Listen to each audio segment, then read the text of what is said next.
A startling health ministry report confirms what we already knew. Hamas subjects hostages to systematic torture and abuse. Yet some, including UN Secretary General Antonio Guterres, blur the lines, even comparing Israel to its attackers.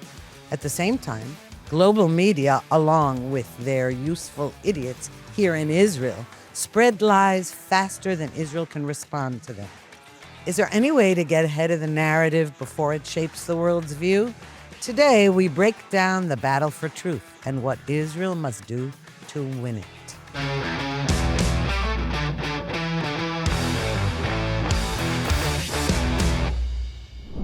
Shalom and welcome to another episode of Israel Undiplomatic. I'm Mark Regev and I'm here as per usual with my co-host, Ruthie Bloom. How are you today, Ruthie? I'm pretty good, although, it's 104 degrees in Jerusalem today. So everybody, the weather is the main topic of discussion. It even overtook the war.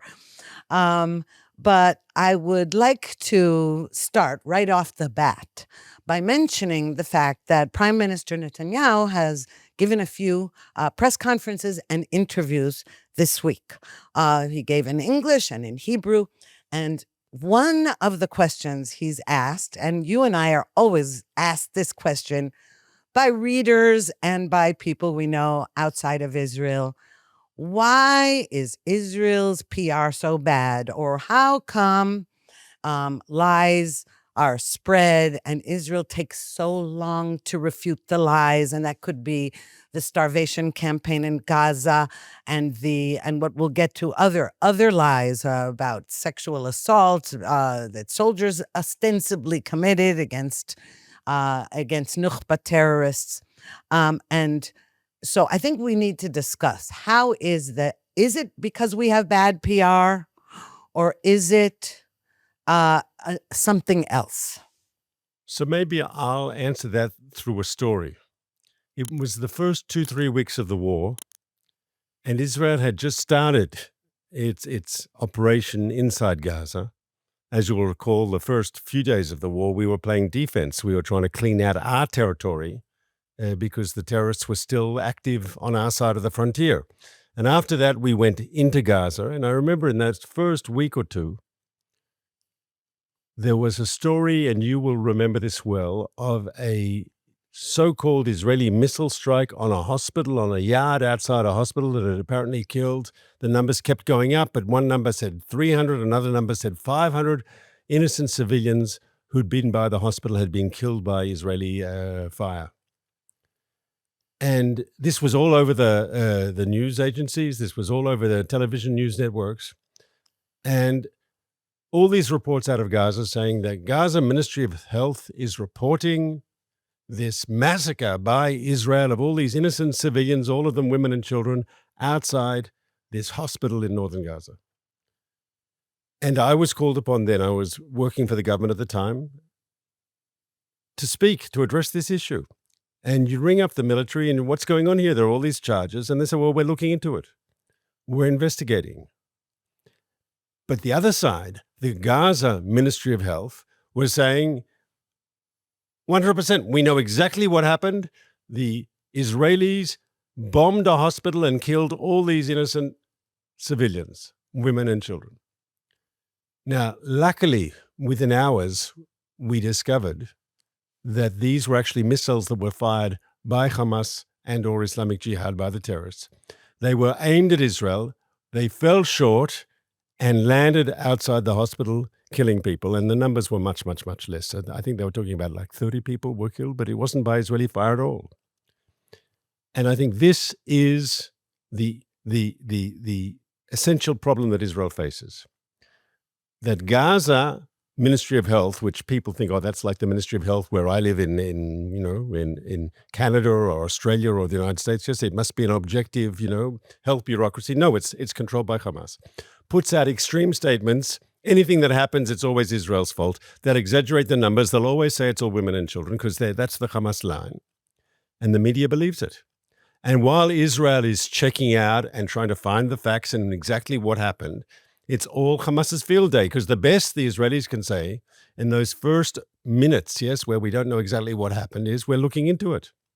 We can say we don't target, innocent civilians, but to say that we know exactly what happened when we don't say, but the other side has no problem. That, I think, in a nutshell, shows you what our problem is. The other side will lie. The other side will just, run with a story that they think is good for them. And we, in Israel, try to trick our facts. We don't want to say things that we know for a fact are not true. And we've even gone as far as to apologize for events that happened inadvertently. We never targeted civilians, but when something happened that was our fault, inadvertently, we did apologize. The army apologized. By the way, many Israelis said, "Why are we apologizing? This is wartime, and in any case, we're not committing war crimes the way we're being accused of doing." But another interesting part about casualties is, do you realize that on October 7th, we know now there were 1,200 people, Israelis and foreign nationals, murdered that day, slaughtered, not just murdered, slaughtered, raped, beheaded, all kinds of horrible deaths they suffered, both on the kibbutzim in the south and also at the Nova Music Festival. But it took us a long time to do a body count. For one thing, there were bodies tied together, burned. They had to go through strict forensic testing, and it took a while. They had to be brought to the labs and all this. So I remember at the time saying, it's interesting that Hamas says there's some bombing, and they said this many hundred of Palestinians were killed by Israel. And I'm thinking, that's interesting. A bomb hits, and 5 minutes later, they know how many people were killed. We're still working on the forensics to determine who was killed in Israel. Can I add to that one point? I remember that specifically, our original estimations were actually a little higher than the ultimate number, and we took the number down. Can you imagine the other side, the Hamas-controlled Ministry of Health in Gaza, actually taking down their numbers? Never. Well, they took the number down when it turned out it was their own missile that hit the hospital. Okay. Then the number went way down. Okay.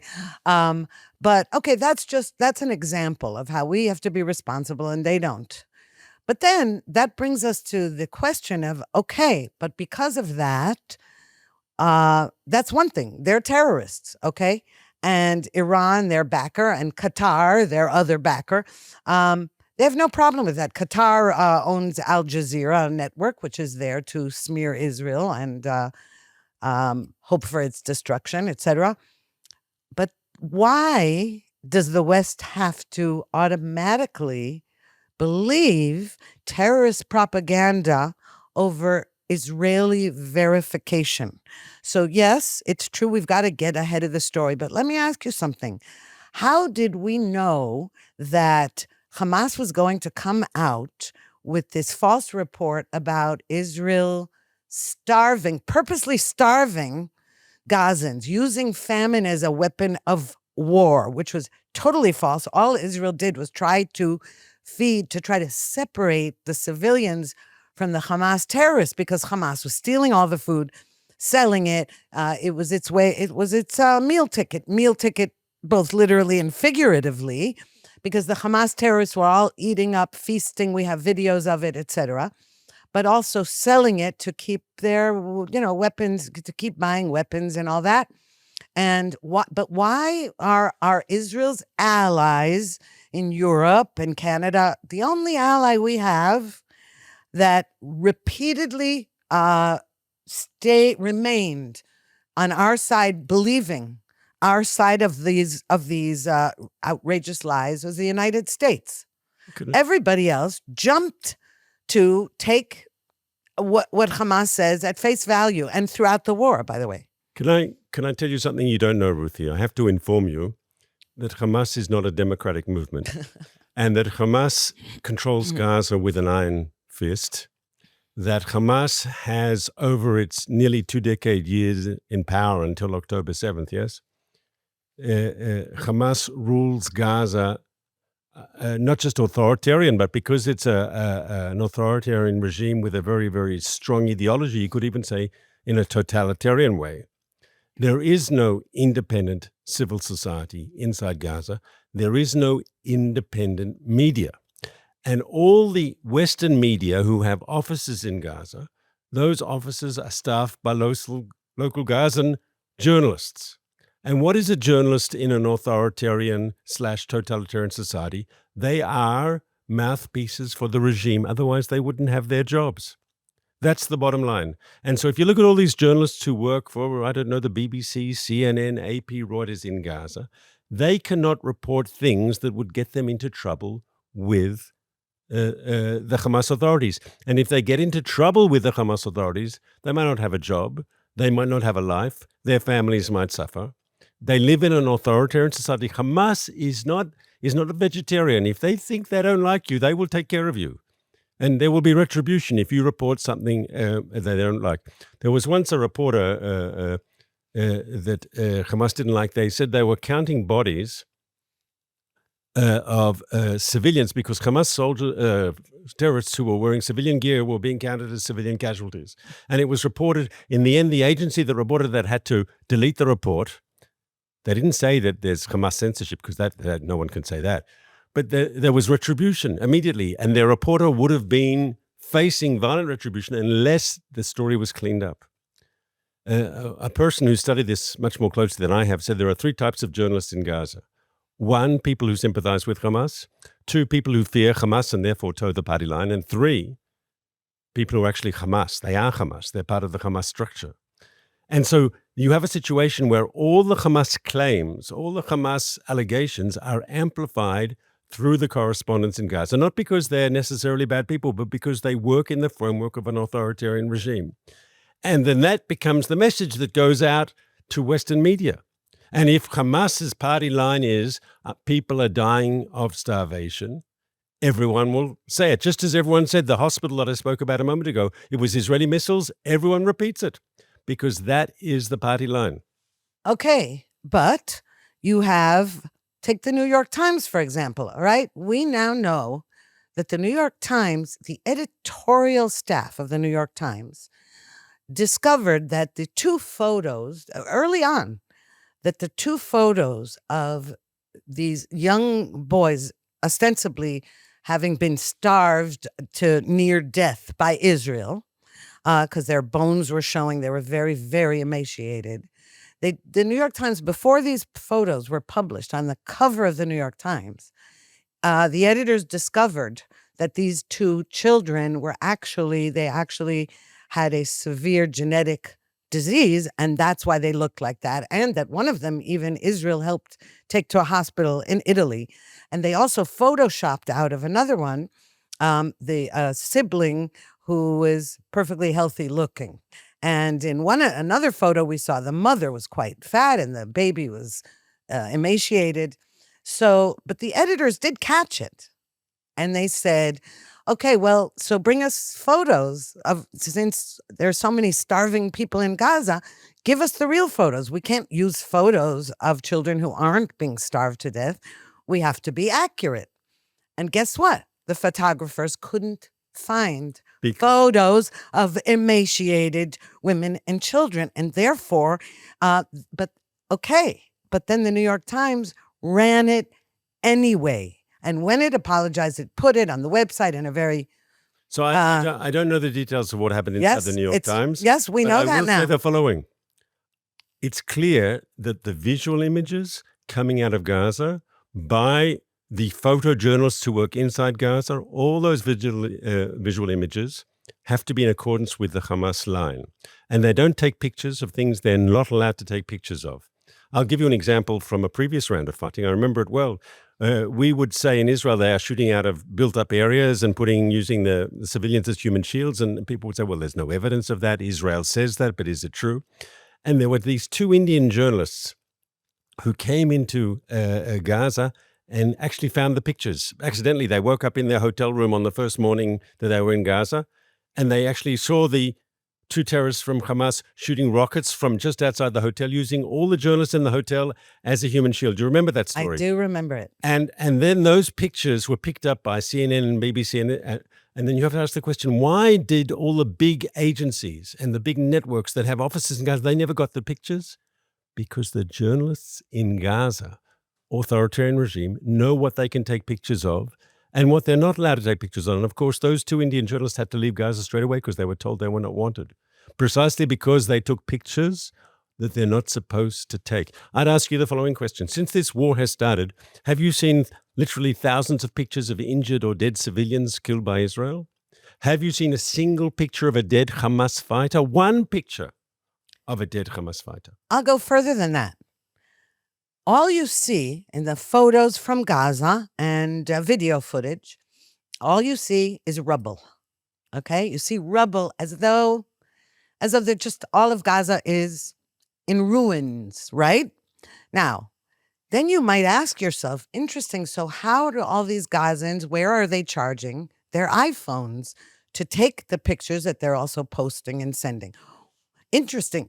What you never see, unless the army releases it here and there, but you never see, for example, Gaza City, where this is the last stronghold. We can talk about that later, about how the Israeli government has decided now we've got to take over Gaza City and the central camps, the last bastion of, Hamas, the last strongholds. Gaza City is completely built up. There are shops, there are roads, it looks like normal, all right? But that's not the only place. We see markets in other places in Gaza where there's fruit, where there are restaurants. There's a jewelry store with Rolex watches being sold, okay? So that you don't see. That's number one. But my question, I would like to go back to my original question was, okay, we know that the journalists do that. And we also know that the left-wing media is happy to do it, okay? Because we know that other media outlets do not do that. So we know the leftists want to do it and they want to vilify Israel. But I'm asking you, why is the knee-jerk reaction of Western governments that are supposedly allies of Israel, who should know better, okay? They should know better because many of those leaders have been to Israel. They've spoken to leaders. It doesn't even matter who's in power in Israel. There are delegations that come to Israel. They know very well that Israel is a democratic country with liberal values. So why are they so quick to blame Israel right away? And now, and what we see, for example, Canada, France, the UK, and Australia, all, as soon as the pictures of the New York Times came out, which are false pictures, they said, okay, we're recognizing a Palestinian state in September at the UN General Assembly. I'm asking you, why do the governments want to jump on right away, say, you see, Israel is committing crimes? So I'll get to that in a moment. I want to go back to the previous point and just tell another story. In this recent war, the one that we're still going through, the BBC ran this human interest story about this. I think it was a 14-year-old teenage girl who'd had to leave her home because of the fighting, and they were following, and she was posting on Instagram. I think you post on Instagram, you don't blog on Instagram, and pictures, this sort of photo diary explaining how difficult it was for her and her family. And it was picked up, with perfect English, of course. And this, it was picked up by the BBC and ran as this human interest story. Look at this girl, she represents the people of Gaza. That's the line of the story.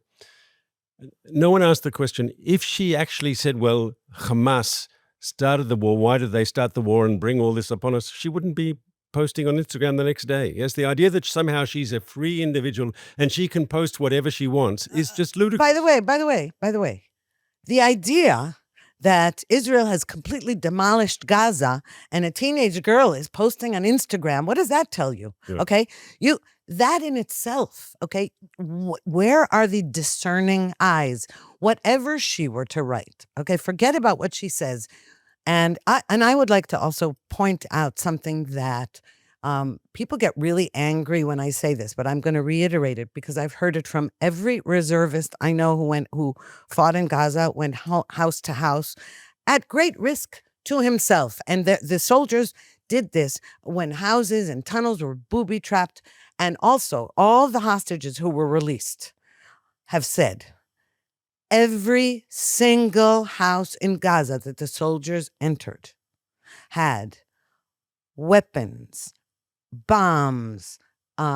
They had not only entrances to tunnels under babies' cribs, But every laptop found, every pink laptop of a teenage girl had Hitler or Sinwar as her screensaver. So though Israel still makes a distinction between civilians and Hamas, and we always will do that, let's just be clear about the fact that even the civilians, many of them, the idea that somehow they're all just under Hamas's thumb, and therefore now they are under Hamas's terrorist rule.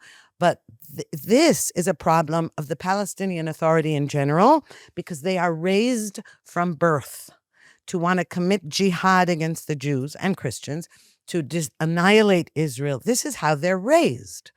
And that's an important point also about this business of Palestinian But state. let's make sure our audience understands where we're coming from. I don't think you would deny that there is suffering amongst the civilian population of Gaza. They're in a war zone. They're paying a difficult price. There are many. Unfortunately, there's been a lot of collateral damage. People have been caught up in the crossfire. It's not easy for them. We're not denying the suffering. We're denying, I think, the sort of exaggerated reports, one-sided reports that come out of Gaza. And what we're also saying, and needs to be said, is that it's Hamas's fault. Not only for starting the war, but their tactics of using the population as a human shield, of exploiting, and even, I would say, augmenting Palestinian suffering to use as a weapon against Israel on the international. I want to tell you, though, Ruthie, both of us are old enough, I hope I can say that, both of us are old enough to remember there used to be a dictator in Iraq called Saddam Hussein.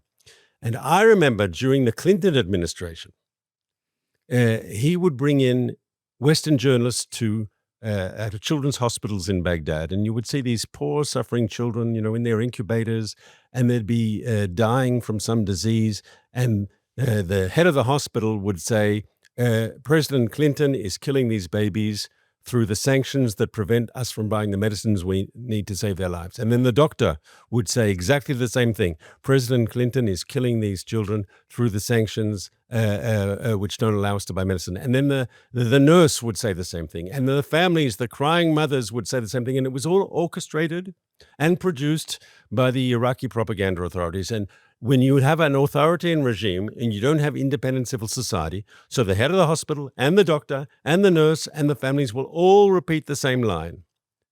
And that is the Hamas strategy.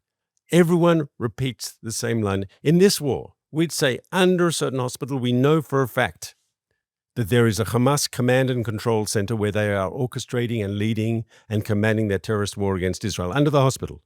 We would say we know it's there. And so the journalists in Gaza, of course, would never report it. They can't report it. If they report that, they get into trouble. And on the contrary, they'd go to the hospital and they'd interview the head of the hospital. And the head of the hospital, of course, appointed by Hamas, fears Hamas. No Hamas in my hospital. And all the doctors and the medical staff, no Hamas in this hospital, because it's the Saddam Hussein / Hamas playbook. You're being too kind to the journalists and the doctors. Okay, it's not just they'll get in trouble. They agree with that, all right? This is not just they'll get in trouble. You realize that in the hospitals in Gaza, they're in Al-Shifa hospital, the head of the hospital is Hamas. It's not just, he fears Hamas. He's one of them. Right. And there were hostages killed in that hospital. And another thing is the journalists as well. You're talking about people who ideologically agree with them. And to say, no, maybe they're good people, but they can't say it. No, I said there were three types. Yes, I know, right. You said, and some of them fear Hamas. Yes. Yeah, look, everybody fears Hamas. But that doesn't mean that they don't agree with Hamas. It means that they've got to be careful and all that. That's true. But I'm not even talking about that. I was now talking about Western governments that automatically jump to accept the propaganda and then accuse us of that. And that while we are checking our facts. And this has been going on not just in this war. It's constant. And that's why I will say, I know you'll never say that. I will say those are not allies. And at the moment, the only country that counts, let's face it, is the United States. The rest of them, they are themselves falling prey to their Islamist voters. And I'm not saying Muslim voters, I'm saying Islamist. Okay, let's make that clear. because not all Muslims are Islamists. But the fact is, the radical left and the Islamists are joining forces everywhere, including in America. Of course, President Trump is trying to tackle that.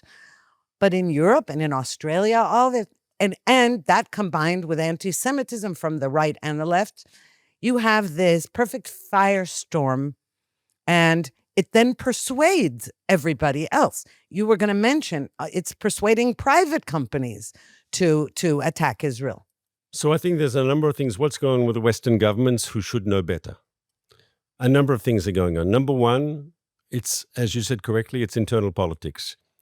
The issue of Palestine has become this sort of mantra, this sort of holy grail for the left. And so even parties of the moderate left, they've got a more, hard left constituency, and they play the Palestine card, and it makes them, it's a very popular issue for part of their constituency. Same with the Democrats in America. The more radical, the more progressive wing of the party just loves Palestine. They can't do anything wrong, right? In their opinion. You've also got the issue, especially in Europe, less so in America, but even though we saw it in America and Michigan, places where there's a voting bloc, an ethnic voting bloc, a religious voting bloc that wants to encourage, a more anti-Israel position, that's also true. Is it possible in countries like Canada and France, it's a way of distinguishing themselves from America? They can't really attack Trump, so let's just attack the policy on Gaza. But also, and I think we said this last week, but I think I can repeat it because it's an important point. They're irrelevant, right? If there's going to be a ceasefire tomorrow in Gaza or not, if there's going to be a hostage deal, it's the Americans, it's Witkoff, it's Trump, through the Egyptians and the Qataris, and we haven't discussed Qatar yet. These other governments, the French and the British and the Australians and the Canadians, I don't want to tell them, they know it themselves, they're irrelevant if there's going to be a ceasefire tomorrow in Gaza. So maybe it's a feeling of their impotence, their inability to do anything really to try to end the war quicker, yes? So they start being irresponsible. If you don't have any power, you can say whatever you like. And you can sprout this, all these things. Australia recognizing a Palestinian state. Canada calling for a ceasefire, right? Which leaves Hamas in power, of course. It's just words. But maybe it's a function of their own political impotence, which they've forced upon themselves. Had they been more, and it's a problem.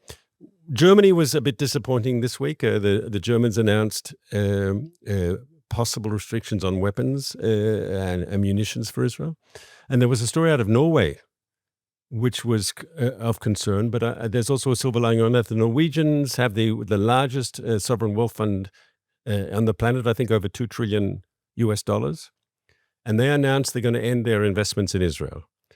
And that I got it from a friend who I met socially recently, who's in the business field, in the high-tech field, and he said to me, it's very difficult today to get investments from Europe, and some Europeans who've been traditional investors are even pulling back a bit. And it's a function of this public opinion generated by the media and supported by too many governments, right? It's more difficult. It's not good, and it's difficult to sugarcoat, though I would say the following. Number one, by not investing in Israel, they're losing money, because Israel's a great place. Just the Israel Stock Exchange has outperformed the U.S. Stock Exchange, the New York Stock Exchange since the beginning of the year. Israel is a good place to do business. But secondly, I would remind them all that France in 1967, just in the lead up to the Six-Day War, ended its arms sales to Israel, and they wanted to hurt us. They wanted, this is de Gaulle's decision, the famous Charles de Gaulle. But actually, he gave us the impetus to start our own indigenous military industry, and maybe he actually in the long term helped us, because by forcing us to make our own arms industry, we can now make some of them, we export to the world. And so we will win this war, I'm confident of that, with or without these critics, probably without, and in the end that's the only thing that counts, winning the war. No, I totally agree with you. We've got to win the war, and that's the best PR you could possibly have. And, as I said, I've been very skeptical about PR and what Israelis call hasbara all along. We're always accused of having bad hasbara. But I also remember all the years, way before this war, that you would have two panelists, let's say, on a news broadcast on CNN, let's say. And everyone in Israel would say, oh, my God, look, we have this spokesman. He has a heavy Israeli accent, and he's not very good at being on television. And they didn't notice that the Palestinian debating him had a terrible accent and had terrible English. That was okay. Somehow the Israeli always is targeted as the loser. But aside from the PR, I would like to say that we have open enemies, okay? Now, among friends, so-called friends, I call them, I mean, you're much nicer about them than I am, because I have to say that if France keeps that up, for example, I would say, no, they're not an ally of ours. Forget it. And because that's not the behavior of an ally. And by the way, we saw that Secretary of State Marco Rubio, we know now that he also gave a veiled threat to Australia. Australia has been atrocious. It wouldn't even condemn October 7th. No, that's not true.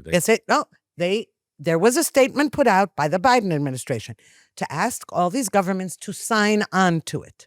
And what it said in this statement was, the October 7th atrocities were, it was nothing since the Holocaust. And it was a statement. It had no weight, but it was a statement that the United States, the Biden administration, not Trump, asked Australia to sign, and it refused. And then it asked them to please assign an envoy for anti-Semitism. And Canberra refused. And it took months and months for it to appoint someone. And what were the grounds? We can't have an envoy to combat anti-Semitism without having an envoy to combat Islamophobia.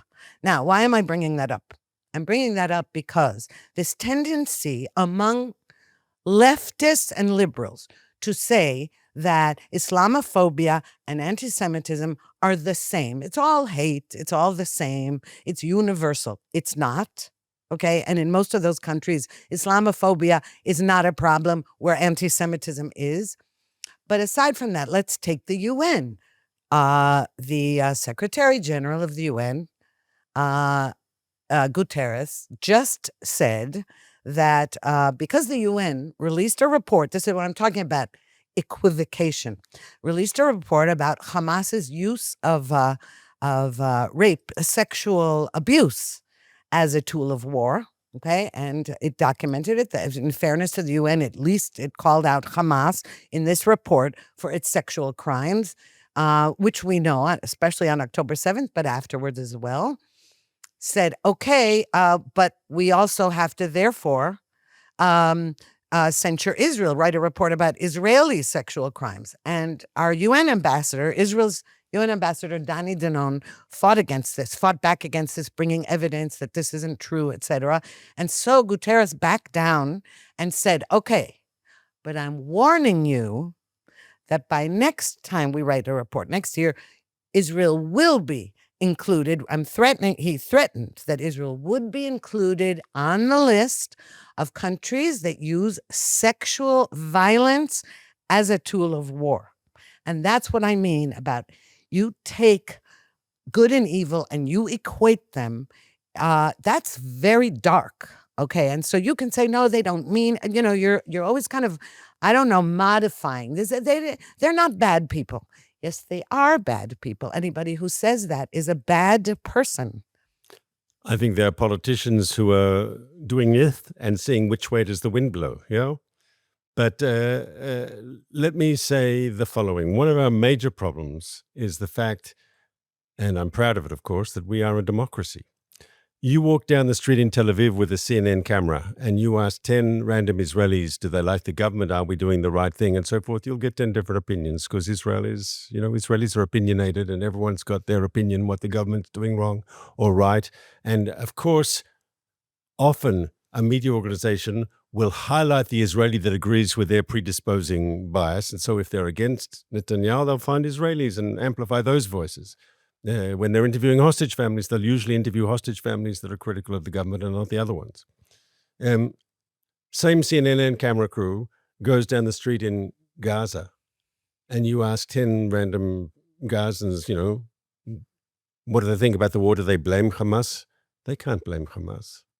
It's like walking down the street in North Korea or walking down the street in Russia or walking down the street in China. There are strict, they can blame Hamas but then they have to live with the consequences if they think Hamas is still going to run the show when this war is over. In other words, they are not free to criticize. They're not living in a democratic, open, free society which tolerates criticism. And so you have this. You said before, you'll have the Israeli and the Palestinian both with bad accents.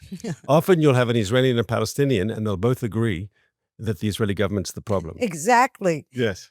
The Israeli left has become a serious problem because one of the reasons that Guterres was able, or I hate even to say that, but said a warning to Israel about sexual crimes, has to do with the Israeli left. And by the way, the Israeli left has been appalling, especially recently, and that's another topic.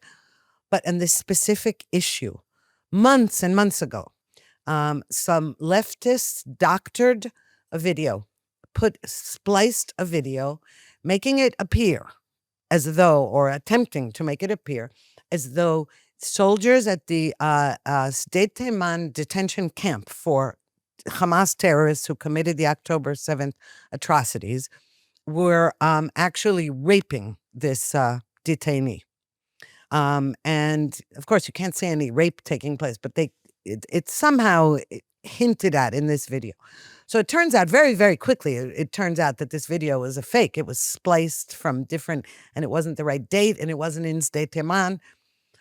But before it was investigated, somebody handed that tape over to the leftist, disgusting Israeli Channel 12, and Guy Peleg, who is one of the broadcasters on Channel 12, who loathes Prime Minister Netanyahu. He aired this video and said it's terrible and our soldiers are raping detainees. And once that got out, and it went all over the world, and that was the tape that Guterres was referring to when he said we're committing sexual war crimes, it was proven to be false. But go prove it now. And this is also the fault of our military prosecutor's office that was supposed to, first of all, those soldiers who are arrested immediately for sexual crimes, they were found to be innocent right away, very, very soon after that. And yet the military prosecutor's office was supposed to investigate who created that phony video, who leaked a phony video to Channel 12, and how did Channel 12 dare to air something it hadn't investigated. Speaking of the New York Times, by the way. All right. So when Israelis hand the enemy all this, first of all, lies about Israel, it's one thing if they produce true, inconvenient truths, and Israel is not innocent of inconvenient truths. We are, like all people, all countries. But this is just outrageous. And we've seen, we can go into that another time about all the various internal attacks on Israel. But that points to you that Guy Peleg, who broadcasted this, was he fired? Was he arrested? No. You talk about in Hamas. Hamas. We have to finish up because we're finishing our time. But I'd like to, obviously, I didn't like the fact that you see some of this stuff out there and it's just not true. But I'm still proud of the fact that I live in a country where we don't arrest journalists. I'm proud of the fact we live in a country where there is freedom of speech, where there is freedom of press. I'm proud of the fact that people can stand up and say the most outrageous things about the government. Sometimes their criticisms can be correct, of course. I'm proud of the fact that we are the only democracy in the Middle East. And so though we can, or you can, complain about this or that network, yes, I accept that's part of democracy. And I would say to foreigners, okay, is there a similar opposition group in the Arab world that you follow? What happens is you're reporting from Israel. You get Israel in all our glorious imperfection, left, right, all the criticisms, all the NGOs, everything out there. And yet what you can report from Gaza, or from the West Bank for that matter, is often a censored, as we said before, dry cleaned, a whitewashed view of reality, while Israel is there in all our glorious imperfection every day for people to see. And on that note, I think we have to finish. We've gone a bit over time. And I am happy to finish. I would just like to say that I don't call it the West Bank. It's Judea and Samaria. That was my only correction this time. See you again next week, Ruthie. See you again next week.